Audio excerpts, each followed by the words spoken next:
More now of our special report tonight. When Gabby Petito left on her road trip, she invited the world to tag along through her social media and YouTube channel.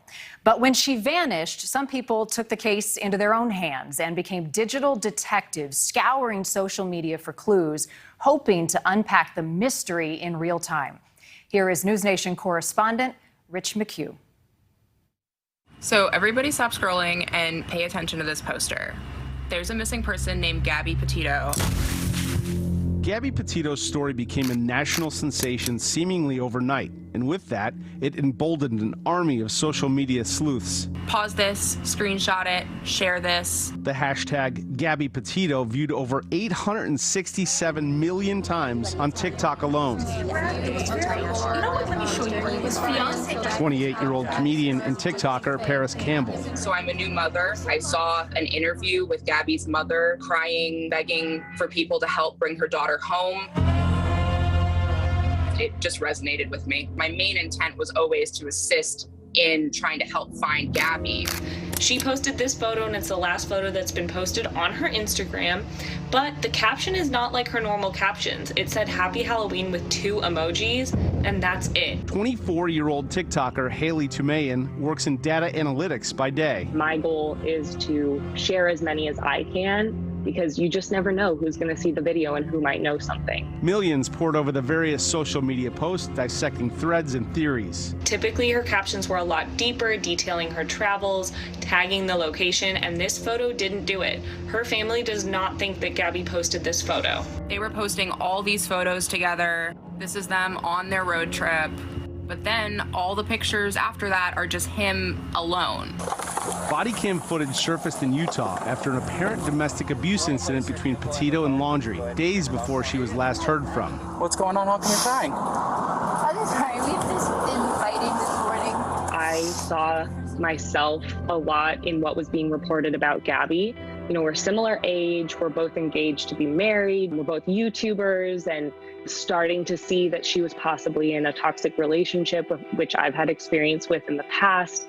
It just really drew me to her. And then, after weeks of mystery, a break in the case online. YouTubers Jen and Kyle Bethune, reviewing video they had shot in Grand Teton on August 27th, noticed a white van matching the van Petito and Laundrie traveled in on the side of the road. But here it is on the left. Kind of freaky for a late Saturday evening. Turns out it was. They gave the footage to the FBI, who closed the area to the public. Days later, they found Gabby's body. Earlier today, human remains were discovered, consistent with the description of Gabby Petito. But for the online community, the search for Brian Laundrie and for justice continues. Hi, my name is Miranda Baker, and on August 29th, my boyfriend and I picked up Brian at Grand Teton National Park at 5:30 at night at Coulter Bay.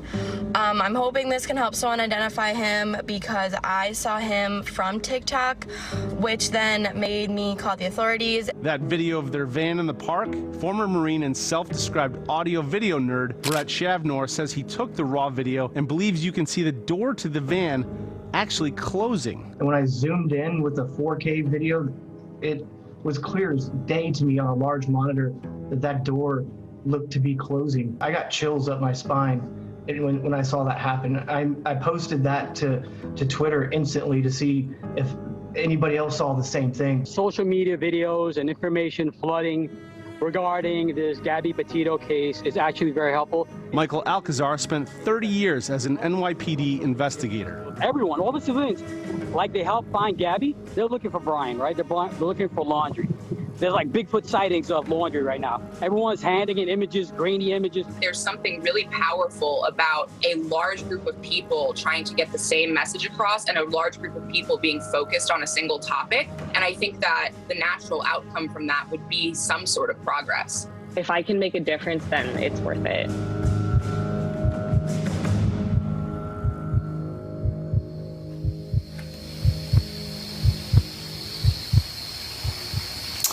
Now, these internet sleuths we spoke with say they've been absolutely besieged with information, calls and texts and messages all night long, every 5 minutes of every day this past week, and yet they say they're going to continue.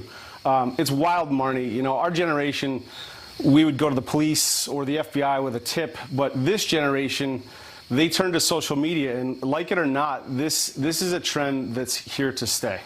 Well, and so much of the critical evidence lies in this digital trail that both Gabby and Brian left behind, that people do feel invested, Rich, in their journey and in justice for Gabby, ultimately. And they're not going to give up. There's a lot of people who care a lot about this case and about what happens next. Let's bring in Brian Enton now. And Brian, you have experienced firsthand the social media impact in your own reporting day to day, people following what you're doing and what you're putting out. Yeah, we're seeing it every single day, people helping to solve this case. Every morning when I wake up and I look at my phone and I open Twitter, I literally have thousands of notifications of things that people have discovered online or in trail cams or in surveillance video from all over the country trying to help solve this. Perhaps the biggest example of this, which Rich mentioned in his piece, is the Red, White, and Bethune family. They were in Teton National Park at the end of August. They happened to have a dash cam on. They happened to see the van. They didn't even think anything of it. Last weekend, they're going through their video. They see the van again. They alert the FBI. Next thing you know, they discovered Gabby's body. So it's absolutely incredible that it's just people at home, regular people, that are helping solve all of this. And if it was not for regular people paying attention, they may still be out there looking for Gabby tonight.